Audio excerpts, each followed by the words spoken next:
유럽에는 각 도시마다 역사와 전통을 자랑하는 거대한 종교 건축물들이 많이 있습니다. 예컨대 체코 프라하에 가면 성 비트 대성당이 도시 한복판에 우람차게 아름다운 자태를 뽐내고 있습니다. 이 성당은 1344년부터 건축을 카를 4세 때 시작을 해서 놀랍게도 1929년도에 완공을 했습니다. 그러니까 이 거대한 성당을 건축하는데 무려 590년이 걸린 것입니다. 최초 설계자가 프랑스 건축가였던 마티유 다라였습니다. 고딩 양식으로 설계를 했습니다. 그런데 완성은 설계 변경을 통해서 네오 고딩 양식으로 준공을 했고, 이 건축물을 완성하는데 그 유명한 조셉 크레너, 조셉 마커 등 많은 건축가들과 미술가들이 참여해서 완성을 한 것입니다. 성전 내부에는 화려한 스테인드 글라스로 치장되어 있고, 그 내부와 외부에 엄청나게 많은 예술품들 그리고 조각품들이 장착되어 있습니다. 이 성당의 가장 높은 첨탑은 지상에서부터 무려 124m에 이릅니다. 이게 어디라고요? 체코 프라하에 있는 성 비트 성당이에요. 중세시대에 그리고 최근에 이르기까지 성도들은, 그리고 교회 지도자들은 내가 어떻게 하나님을 향한 뜨거운 믿음을 보여줄 것인가, 내 안에 있는 열정 어린 신앙을 표현할 것인가, 그 건축물 안에 쏟아부었습니다. 문제는요, 오늘날 이 유럽에서 캐톨릭의 성당이든 종교개혁의 산실이었던 예배당이든 관계없이 모든 교회 건축물마다 더 이상 주일 예배를 드리는 숫자가 많지 않다는 사실이에요. 현격하게 줄어들고 있다는 비극적인 현실입니다. 저는 유럽 성지를 관찰하면서 한 가지 공통적으로 어느 곳을 향해서나 가이드에게 물었던 질문이 있어요. 최근 이 건축물에서, 이 예배당에서, 이 성당에서 주일날 몇 명이나 예배를 드렸을까요? 우리 예배당의 10배, 20배에 달하는 이 엄청나게 큰 성전 안에서 놀랍게도 주일날 10명, 20명이 예배를 드리고 있다는 사실입니다. 이것은 마치 우리가 오늘 이와 같이 힘차게 예배를 드렸음에도 불구하고 앞으로 200년이 지나고 300년이 지났을 때, 이 예배당 안에 오늘 이 시간 주일이 되었을 때 만약에 5명, 10명이 예배를 드리고 있다면 과연 이 아름답고 소중한 건축물은, 예배당은 다음 세대를 위해서 과연 무슨 의미가 있는가, 우리는 질문하지 않을 수 없습니다. 그것은 성도들의 아름다운 믿음, 소중한 믿음은 사라지고 과거 성도들의 유물만, 유적만 남는 것이 아닌가 질문하지 않을 수 없습니다. 자, 그렇다면 오늘날 우리는, 그리고 우리의 다음 세대는 어떤 믿음을 가져야 될까요? 예수님이 인정할 만한 소중한 믿음은 과연 어떤 믿음일까요? 오늘 말씀에서 보면 예수님이 이 믿음은 진짜 믿음이다, 이 믿음은 소중한 믿음이다 말씀하시거든요. 자, 5절을 보세요. 예수께서 그들의 믿음을 어떻게 하셨다고요? 여러분, 믿음은 결코 우리가 생각하는 것 같이 추상이 아닙니다. 관념이 아닙니다. 예수님은 이 믿음을, 그들 안에 있는 믿음을 두 눈으로 보셨습니다. 믿음은 가슴 안에 박혀있는, 확인할 수 없는 추상이 아니란 말이죠. 믿음은 측정할 수 있으며 두 눈으로 목도할 수 있으며 확인할 수 있다, 그렇게 말합니다. 그렇다면 예수님이 인정하셨던 그들의 믿음, 중풍병자의 네 친구들이 가졌던 믿음은 과연 어떤 믿음인가 우리가 묻지 않을 수 없습니다. 예수님께서는 갈릴리 여러 지역에서 전도 활동을 하셨습니다. 몹시 피곤하셨습니다. 그래서 근거지였던 본거지였던 본부가 있던 가버나움시로 복귀하셨고, 그곳에 베드로의 집이 있었고, 그곳에 예수님이 열병을 떠나게 했던 베드로의 장모님이 계셨습니다. 문제는 그 지역 전체에 예수님께서 귀환했다는 소문이 들렸습니다. 가버나움 시내에 수많은 사람들이 운집하기 시작했습니다. 안방에 가득 찼습니다. 건너방에도 가득 찼습니다. 마당에도 가득 찼습니다. 집 대문 앞까지 가득 찼습니다. 이때 들것에 중풍병자를 메고 네 사람이 당도한 것입니다. 여러분, 이 침대와 같이 큰 들것에 한 중풍병자를 메고 네 친구가 갔을 때 어떻게 마당에 있는 사람을 뚫고 거실에 있는 사람을 뚫고 안방까지 예수님의 현장에 있는 것까지 들어갈 수가 있겠습니까? 8명에서 10명을 헤쳐가면서 가야 되는데 어떻게 가능하겠습니까? 도무지 방법이 없었습니다. 당시 유대의 집 형태는 단층집이었습니다. 얼기설기 지붕을 이고 펑퍼짐한 상태의 단층집이었습니다. 그래서 외부 계단을 만들어 놓고 무더운 여름철 가족들은 지붕에 올라가서 담소를 나누는 습관이 있었습니다. 4명의 친구들은 멈추지 않았습니다. 우리가 여기까지 왔는데 나의 사랑하는 친구 어떻게든지 예수님을 만나게 해줘야 쓰겄다. 방법이 없느냐? 뭐가 방법이 없을까? 요시 깨달음이 왔습니다. 가자 했습니다. 4명이 들것을 메고 계단을 올라갔고 지붕까지 올라간 것입니다. 그리고 지붕을 뜯어내기 시작을 했습니다. 구멍을 내었습니다.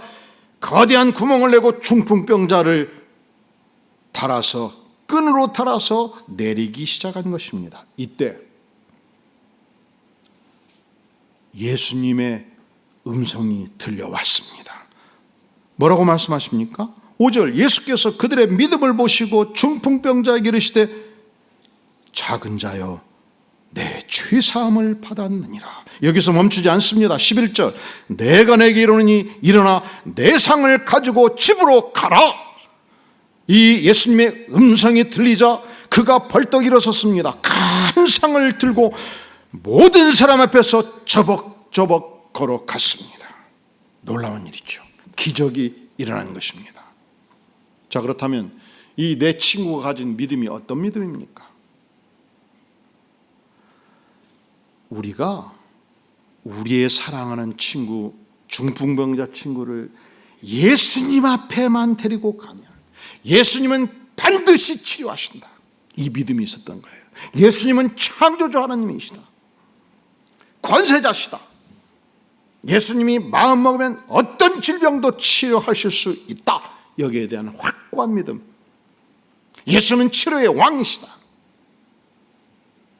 이 믿음이 저들에게 있었습니다. 여러분, 우리가 교회 생활 잘할 수 있지요. 우리가 죄를 성수할 수 있죠. 우리가 사회에 나가서 윤리적인 삶을 살 수 있습니다. 그러나 그것이 예수님이 기대하는 믿음의 전부가 아닙니다. 예수님은요, 우리가 예수님 앞에 나아갈 때 예수님은 전능하신 하나님이시다.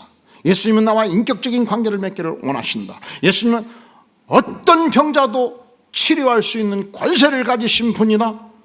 예수님을 만날 때 변하여 새 사람이 된다. 이 믿음이 있는가 묻습니다. 이 믿음을 가지면요, 멈출 수가 없잖아요. 우리가 여기까지 왔는데 어떻게 돌아갈 수 있단 말인가? 그 인산인해의 사람들을 뚫고 들어갈 수 없잖아요.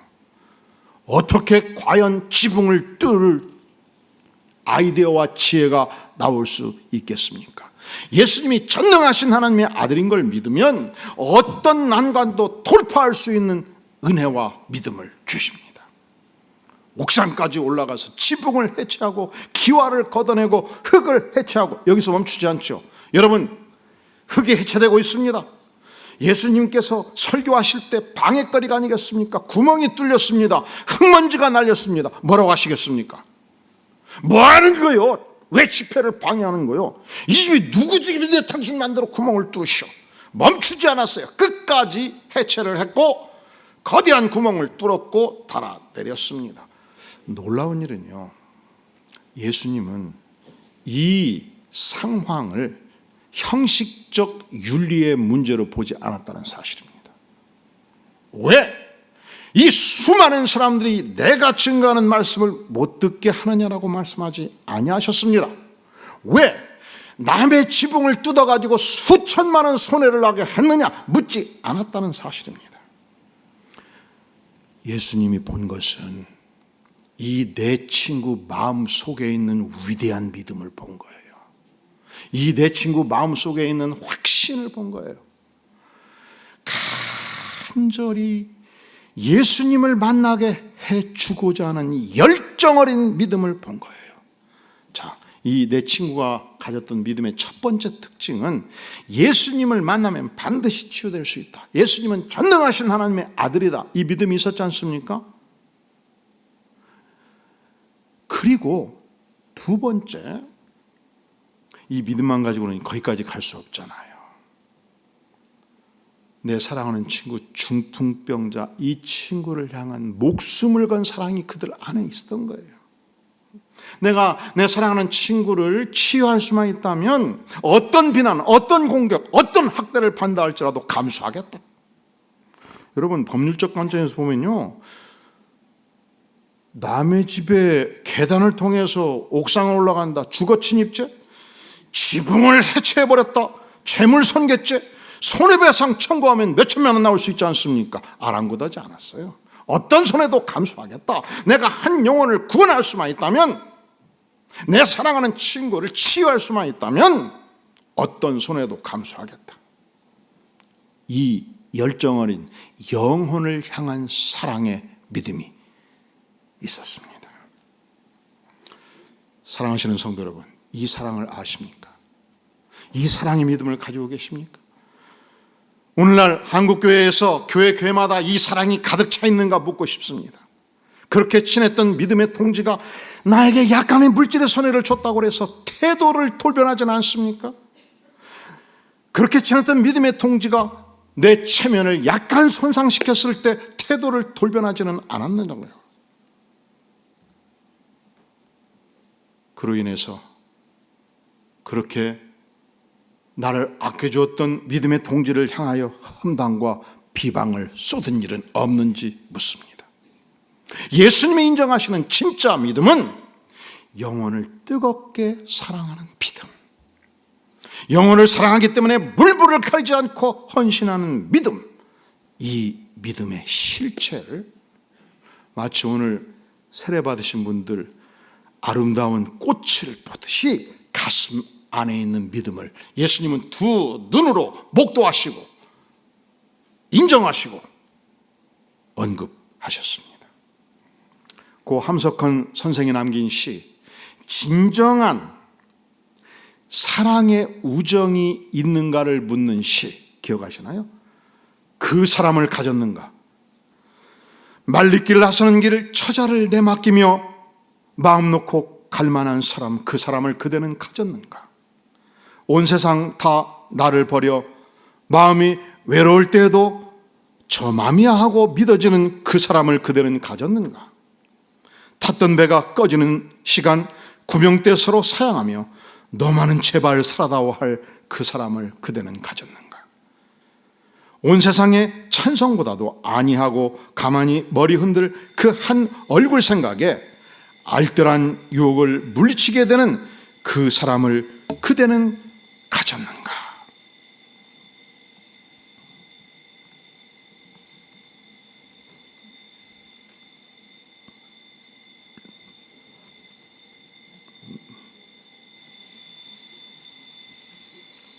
당황하지 마시고 지상 건물을 확인해 보시고 오작동일 수 있으니까 건물에 이상이 없으면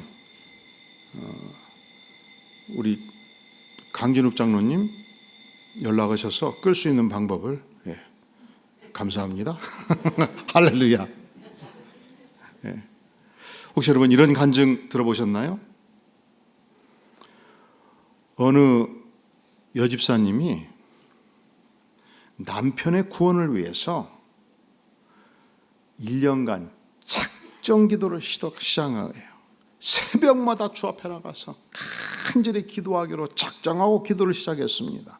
그런데 1년이 지나도 남편은 요지부동이었습니다. 변화의 징조가 없었습니다. 오늘같이 이렇게 소중한 이 찬양 간증장 온다고 그러면 여보 이분이 이런 분이고 이런 분이고 이런 분인데, 그러니까 제가 여기서 세 가지를 말씀을 드렸잖아요. 이분이 세 가지 무대에 섰느라고. 이거 다 이 이웃을 초청할 때 소개하는 방식이 무엇인가를 공개적으로 말씀을 드리는 거예요. 그래서 메모까지 해가면서 말씀을 드렸는데, 당신 말이야 그만 좀 해. 도무지 마음이 움직이지를 않았습니다. 그런데 어느 날 새벽에 새벽 기도를 막 하려는 찰나 남편 구두가 반딱반딱반딱반딱 마음을 사로잡는 거예요. 그래서 남편 구두를 움켜쥐었습니다. 보자기에 싸가지고 교회로 가지고 갔습니다. 강백산 앞에 엎드려가지고 남편 구두를 부여안고 하나님께 간절히 기도했습니다.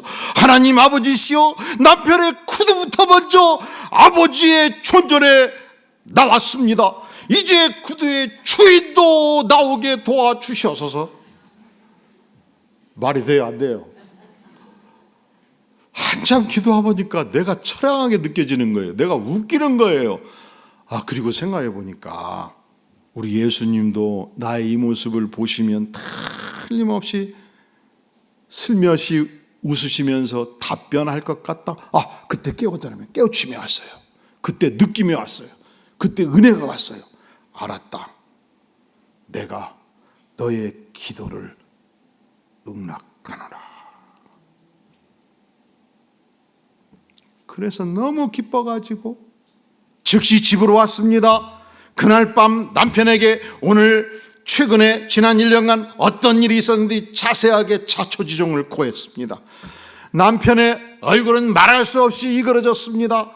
남편이 마지막에 너무너무 통탄을 하는 말을 쏟아부었습니다. 당신 완전히 미쳐버렸구만.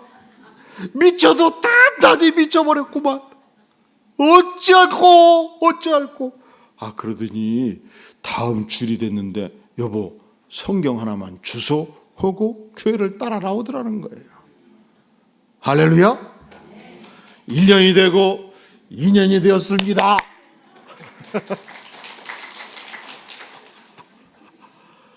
하도 궁금해서 물었어요. 아니 그때 어떤 마음을 먹고 교회를 처음 따라 나왔나요? 남편이 하시는 말씀, 아니 미쳐버리도록 내가 교회 나가기를 그렇게 간절히 원하는데 이 간절한 목숨을 건 아내의 소원을 내가 들어버렸는데 이걸 내가 응답하지 않으면 그게 인간인가 짐승이지. 난 짐승 되기를 거부했어. 그러니까 하나님은 아내의 간절한 사랑의 믿음을 받으신 거예요. 주께서 오늘 중풍병자 내 친구의 믿음을 보셨듯이 아내의 간절한 믿음을 보신 것입니다. 자, 예수님께서 인정하시는 위대한 믿음이 과연 어떤 믿음이냐? 첫째로 예수님을 만나면 반드시 치유될 수 있다. 이 믿음이에요. 두 번째로 한 영혼을 목숨 걸고 사랑하는 믿음이에요. 세 번째, 이 믿음이 어떤 특징이 있느냐? 선한 목적을 위해서 혼자가 아니라 4명이 똘똘 뭉쳐서 동역하는 믿음. 이 믿음이 내 친구 안에 있었던 것입니다. 내 친구가 뭐였습니다? 가슴 아팠습니다. 이렇게 평생 동안 남은 생에 중풍병자로 사는 것이 너무 마음이 아팠습니다. 의기가 투합했습니다. 우리가 합심하자, 우리가 동역하자. 이번에 예수님이 오셨을 때 반드시 만나게 하자. 이 일에 목숨을 걸자. 한 영혼을 살리기 위해서 의기투합한 것입니다. 한 마음 한 뜻이 된 것입니다. 4명이 똘똘 뭉쳐서 동지의식을 가지고 끝까지 시작한 것입니다. 사실은요, 이 정도 상황이 되면 첫째로 들것에 매서 지붕에 올라갈 때까지 4명 중에 한두 명이 뭐 이렇게까지 할 수 있겠는가? 지붕 뜯기 시작할 때 안방에서 사람들이 당신 뭐 하는 거예요? 그만두시오 할 때 이미 4명 중에서 서너 명 내려가지 않겠어요? 그러나 끝까지 4명은 어떤 난관도 뚫고 돌파해낸 것입니다. 동역의 믿음이 이만큼 소중합니다. 여러분이 하나님의 교회에서 성가대로 만나고 찬양단으로 만나고 목장에서 만나고 그룹으로 만날 때 하나님께서 여러분에게 주신 동지들을 소중하게 아시기를 간절히 바랍니다. 사소한 약점 때문에 마음이 빼앗기지 않기를 간절히 바랍니다. 전도서 4장 12절은 말씀합니다. 한 사람이면 패하겠거니와 두 사람이면 맞설 수 있나니 세 겹줄은 쉽게 끊어지지 아니하느니라. 그런데 저들은 4겹줄로 묶여져서 전력 투구하니 어찌 우리 예수님께서 저들의 믿음을 가볍게 여기시겠습니까? 예수님은 십자가에 달리기 전날 밤 요한복음 17장 11절에서 이런 기도를 합니다. 아버지여, 내게 주신 아버지의 이름으로 보존하사 우리와 같이 그들을 또 하나 되게 하옵소서. 우리와 같이, 우리가 누굽니까? 삼위일체 하나님과 같이, 성부, 성자, 성령 하나님이 하나됨과 같이 하나님의 백성들이 서로의 약점을 보지 말고 하나님의 은혜로 용서받은 이 축복 안에서 그들을 또 하나 되게 하옵소서.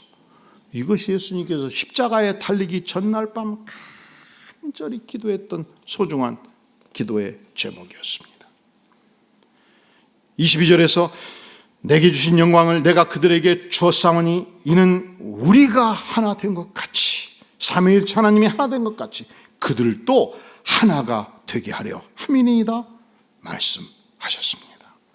우리 예수님은 지금도요, 영적 공동체가 하나 되기를 간절히 소망하십니다.